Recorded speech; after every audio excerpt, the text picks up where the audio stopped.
Meu nome é Daniel, tenho 28 anos, e sou técnico em eletrodomésticos aqui em São José dos Campos. Desde janeiro, sem falhar um dia útil, eu entro na mesma padaria às 7h13 da manhã.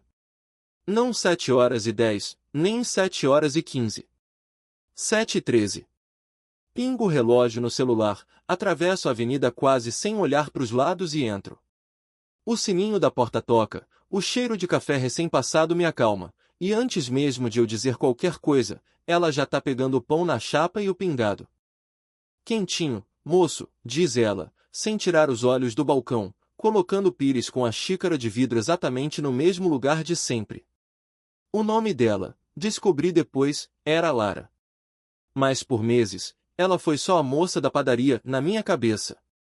Talvez por medo, talvez por comodismo, nunca puxei conversa além do bom dia e obrigado. Mas ela sabia de mim mais do que eu imaginava.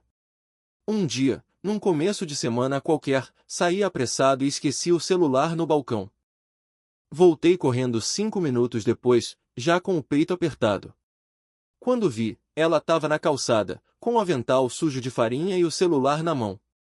Você ia ficar perdido sem isso, né? Disse, com um sorriso meio torto que ela tentava esconder, mas não conseguia.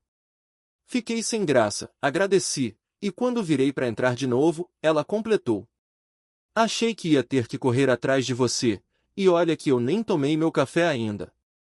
A partir desse dia, algo mudou. Pequenas conversas começaram a surgir entre um gole e outro. Hoje tá parecendo sexta, mas é só terça, ela comentou outro dia, enquanto passava o pano no balcão. Isso é bom ou ruim? Perguntei, tentando não parecer ansioso pela troca. Ruim. Porque ainda falta muito para descansar, respondeu, com aquele jeito seco de quem fala o que pensa. Era assim. Um comentário aqui, uma pergunta ali. Ela ria das minhas caras de sono, perguntava se o trânsito estava pior que o normal, reclamava do pão que não chegou direito. Com o tempo, comecei a reparar mais. Os olhos dela sempre tinham um traço de cansaço, mas nunca de descuido.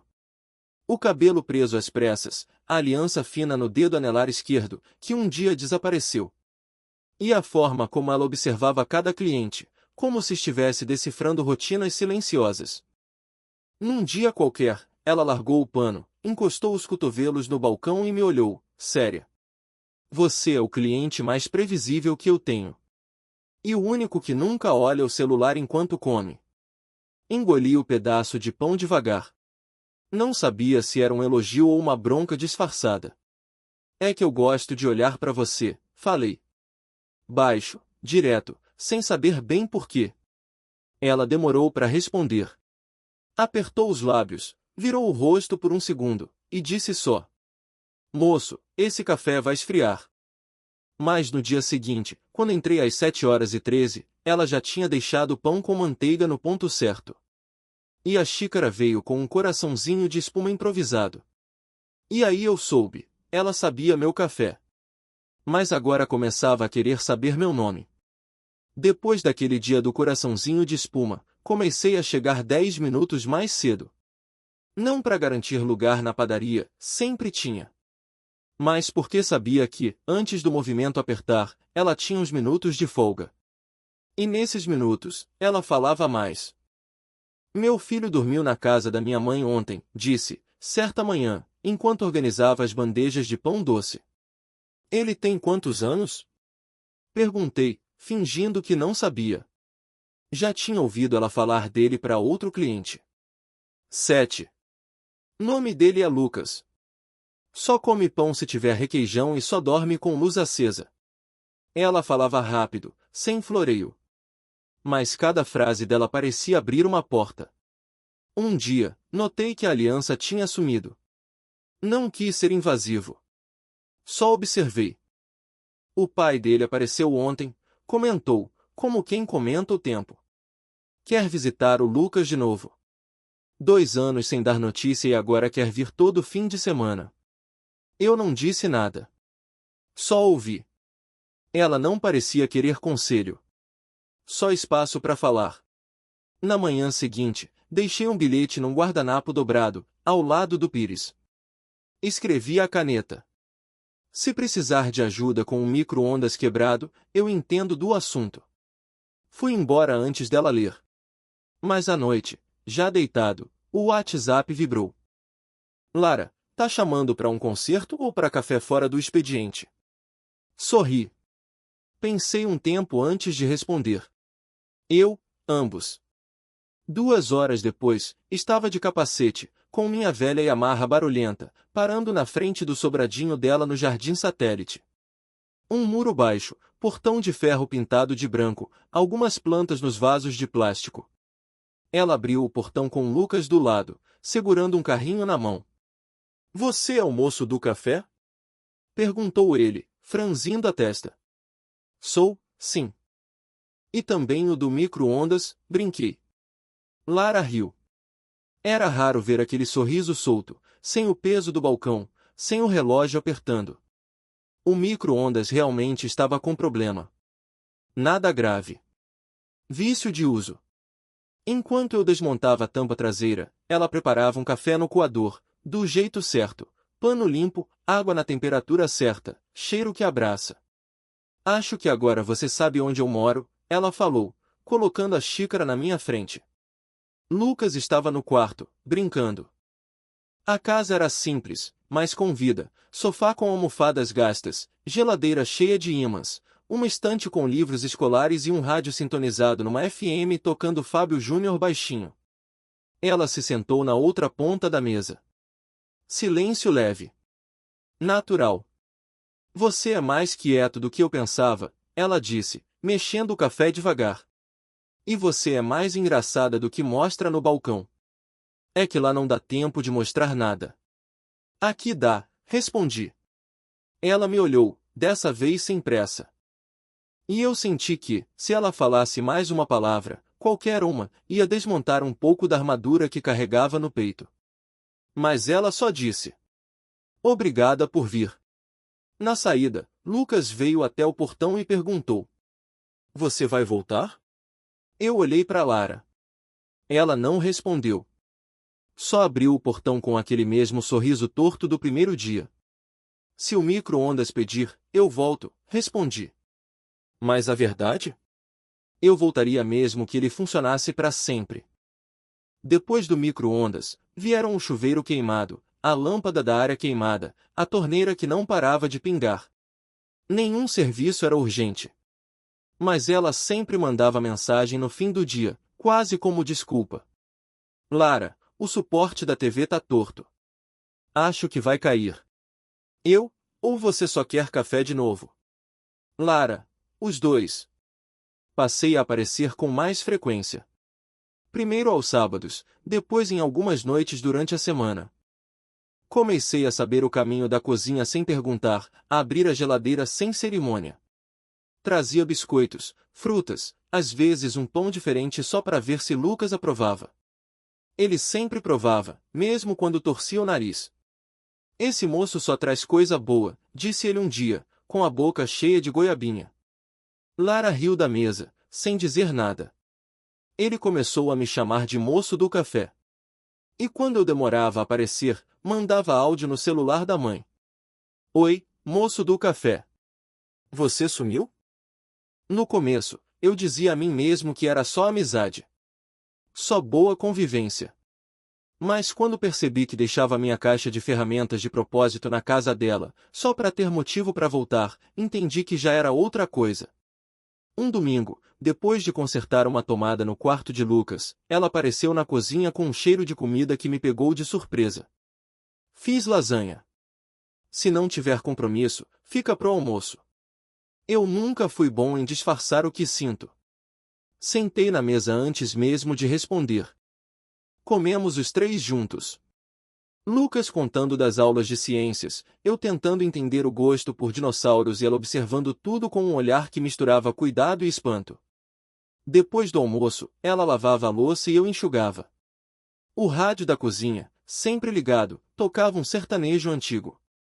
Ela cantarolava baixinho, quase sem se dar conta. Em determinado momento, nossas mãos se encontraram ao pegar o mesmo copo. Ela não recuou. Nem eu. Ficamos ali por um segundo a mais, olhos nos olhos, o som da torneira abafado pelo barulho do coração que parecia ter ligado o turbo. Quando terminei, fui até a sala pegar minhas coisas. Na porta, ela me parou. Você não precisa sempre vir consertar algo. Pode vir só por vir. É o que eu mais quero, respondi, com a voz quase sumindo. Naquele dia, saí andando devagar pela rua, como se o asfalto tivesse virado algodão. A tarde estava morna, o céu limpo, e pela primeira vez em muito tempo, eu não sentia pressa de chegar em casa. Porque, de algum jeito, ali já estava virando lar também. Não chamávamos de namoro. Nem falávamos em romance. Mas todo mundo ao redor sabia, inclusive nós, que algo estava acontecendo. Passamos a nos ver com mais frequência, mesmo sem motivo. Às vezes ela mandava só uma frase no WhatsApp, do tipo: Lara, tá frio. Tem sopa. E eu já sabia que era convite. Numa noite dessas, chovia fino. O tipo de chuva que só serve para deixar o dia mais lento. Cheguei com um pacote de pão de queijo e uma sacola de supermercado com bombons que ela gostava. Lucas já dormia. A TV estava ligada baixinho, passando reprise de novela. Quer sopa ou cobertor primeiro? Ela perguntou, me esperando na porta com uma meia listrada e um moletom largo. Os dois, se puder. Sentamos no sofá, cada um num canto, as pernas esticadas sob o mesmo cobertor. Tomamos a sopa em silêncio, e eu sentia que o silêncio entre a gente não era incômodo. Era quase conforto. O primeiro beijo veio ali mesmo, durante uma cena qualquer da novela. Um beijo lento, tímido no começo, como se ambos estivessem esperando o outro tomar a frente. Quando os lábios se tocaram, foi como se tudo ficasse mais leve, mais certo. Mas ela hesitou. Parou, abaixou os olhos. Isso é certo? Demorei um segundo para responder. Depois, só disse: é verdadeiro. Ela respirou fundo. Encostou a testa no meu ombro. Promete que não vai sumir se eu complicar? Segurei a mão dela, sem pressa. Não sou bom em sumir. Mas sou ótimo em ficar. A partir dali, comecei a dormir lá de vez em quando. Só quando Lucas dormia cedo, só quando o dia tinha sido mais puxado e ninguém queria ficar sozinho. Ela não fazia joguinhos. Nem eu. A gente só se permitia o tempo junto. Nos finais de semana, às vezes assistíamos filme com Lucas no tapete da sala.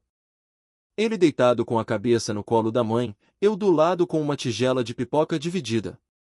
Aos poucos, os vizinhos começaram a notar.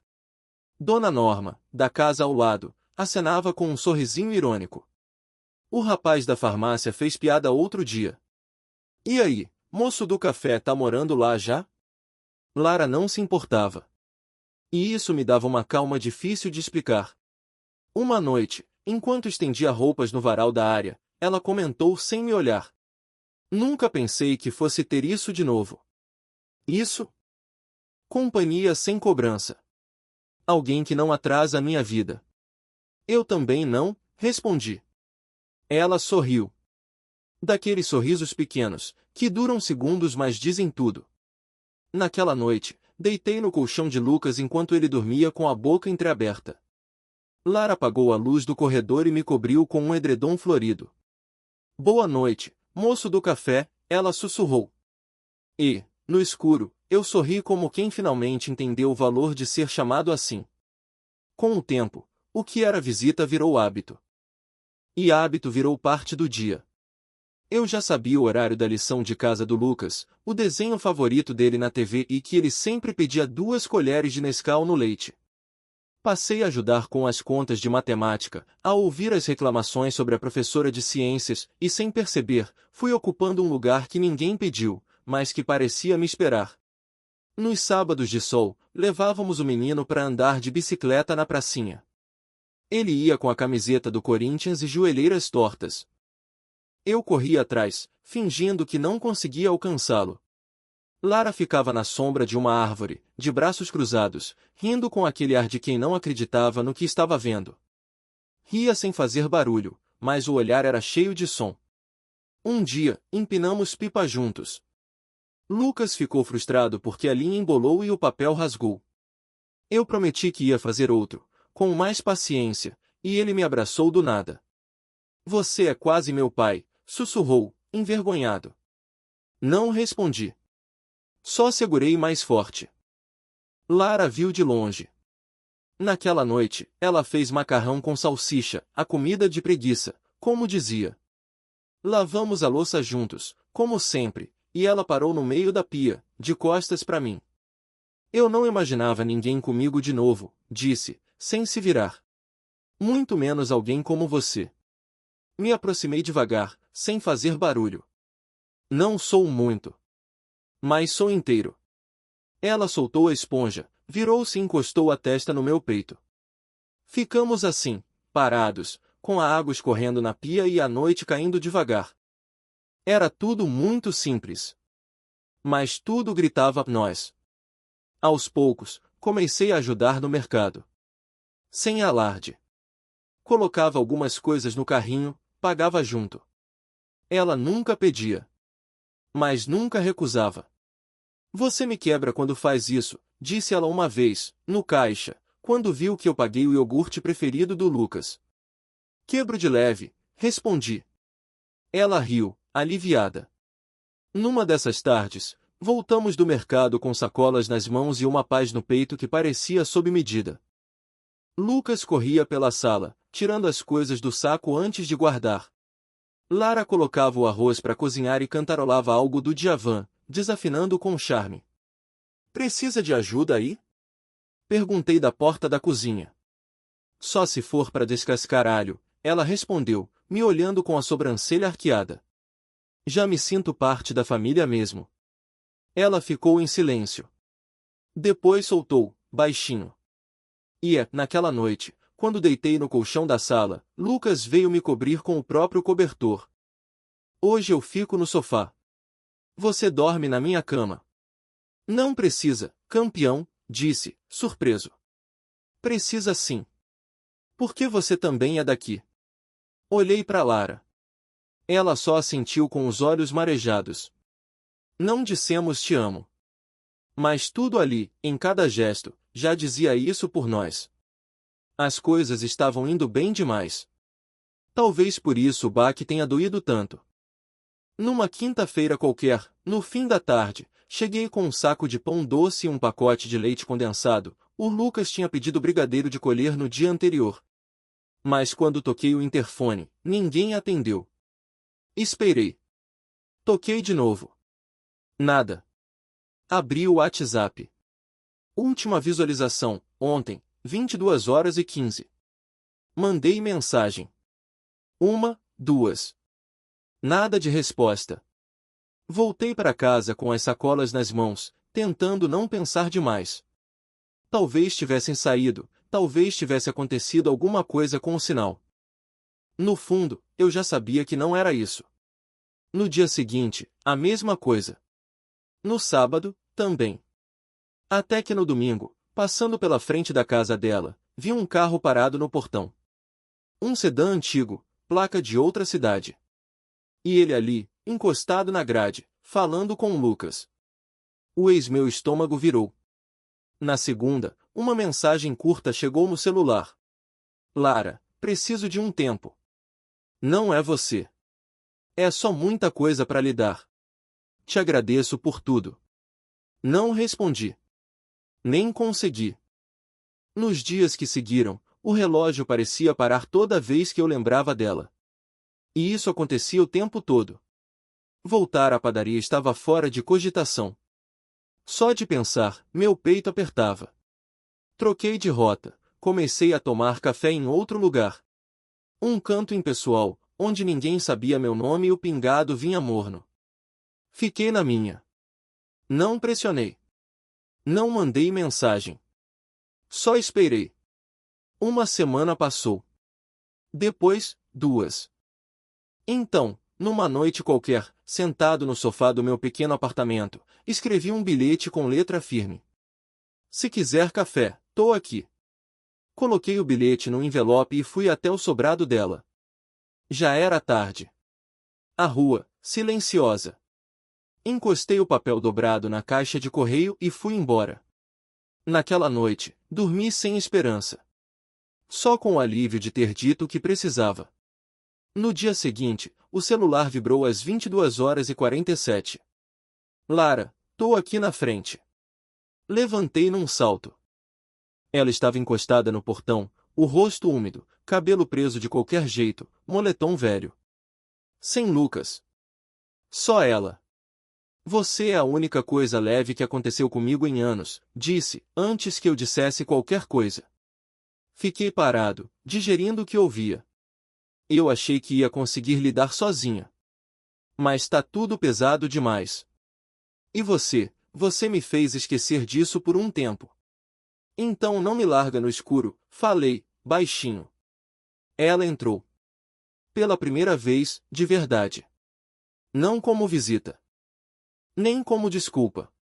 Entrou como quem já não queria mais ficar do lado de fora. Naquela noite, não falamos muito. Só ficamos juntos. Ela deitou com a cabeça no meu ombro. Eu acariciei os cabelos dela em silêncio. O tempo parou de doer. Pelo menos ali, naquele quarto pequeno, naquele instante só nosso. E eu soube, mesmo com pausas, ela ainda era o caminho. Depois daquela noite, ela passou a vir com mais frequência. Primeiro aos poucos, uma escova de dentes na minha pia, um pote com sopa que ela fez demais e trouxe, uma camiseta minha que ela usava para dormir e esquecia de levar. Depois, vieram as noites em que ela já chegava com uma sacola de roupas do Lucas, dizendo: ele vai dormir aqui, se não for incômodo. E nunca era. Começou assim, sem planejamento, sem discussão. Quando a gente viu, já estava vivendo como se fosse natural. Lucas tinha até um cantinho fixo no meu guarda-roupa. Um nicho só dele com camisetas pequenas, bermudas e brinquedos que ele insistia em deixar ali para quando viesse de novo. Mas de novo virou sempre. Num sábado, depois de ajudar o Lucas a montar um brinquedo com pecinhas que pareciam se multiplicar sozinhas, ela me chamou na cozinha. Estava encostada na bancada, com um copo de água na mão e aquele olhar que vinha sempre antes de uma conversa séria. O Lucas me perguntou hoje se você vai morar lá em casa de vez. Fiquei em silêncio por um segundo. Não por dúvida, mas por surpresa. E o que você respondeu? Ela deu um meio sorriso, daquele tipo que vem com os ombros levemente tensos. Que isso dependia mais de você do que de mim. Eu me aproximei devagar, beijei a testa dela, e disse: se tiver lugar para minha escova de dente. Ela não respondeu. Só saiu da cozinha, me puxando pela mão até o banheiro. Abriu a gaveta do armário e apontou. A escova já estava lá.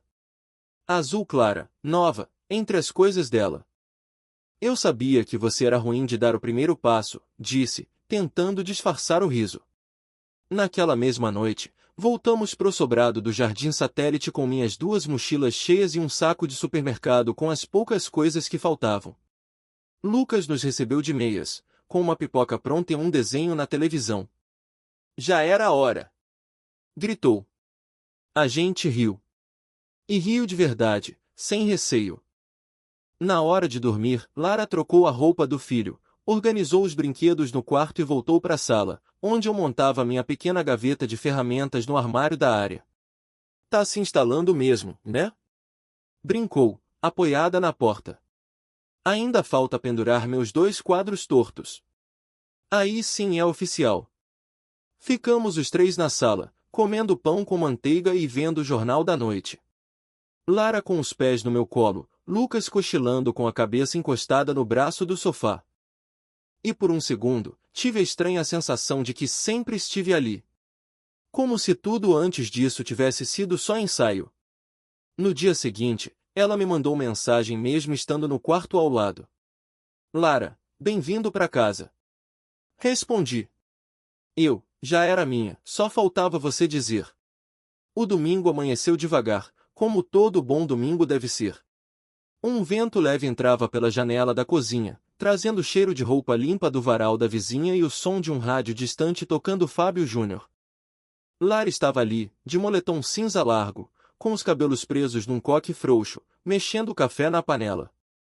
A camiseta estava toda torta no ombro, e ainda assim, ela parecia mais bonita do que em qualquer outro dia. Eu entrei sem fazer barulho. Cheguei por trás, abracei sua cintura e encostei o rosto nas costas dela. Lembra do dia que você me devolveu o celular na calçada da padaria? Ela parou de mexer o café, mas não respondeu. Esperei. Lembro, disse, por fim. Achei que você nunca ia puxar assunto. Eu quase não puxei. Mas ainda bem que puxei. Ela virou, encostou as costas na pia e me olhou com um sorriso calmo, meio sonolento. Eu sabia seu nome antes de você dizer, confessou. Sabia? Claro. Tava no cartão do café. E você é o único que chegava às 7h13 em ponto. Eu só fingia que era surpresa. Rimos. A panela começou a borbulhar atrás dela, mas ninguém se mexeu. Ela pegou minha mão. Obrigada por ter ficado, disse, sem floreio. Ficar sempre foi o plano. Você é que não sabia. Nesse momento, Lucas apareceu no corredor, arrastando os chinelos e com um desenho na mão. Fiz pra gente, disse, entregando a folha amassada. Era simples, 3 bonequinhos de mãos dadas, debaixo de um sol amarelo, com o título Minha Casa. Lara segurou o papel com as 2 mãos, respirou fundo. Seus olhos ficaram úmidos, mas ela não chorou. Apenas me olhou como quem entende, sem precisar falar. Acho que agora é oficial, murmurou. Naquela manhã, tomamos café na mesa da cozinha, com pão na chapa, o pingado feito na hora, e um silêncio tranquilo que só quem pertence sente. Ninguém disse te amo. Mas ninguém precisou. O amor já estava ali. Na xícara compartilhada, na gaveta dividida, no chinelo trocado na porta. Foi simples. E, por isso mesmo, foi inteiro.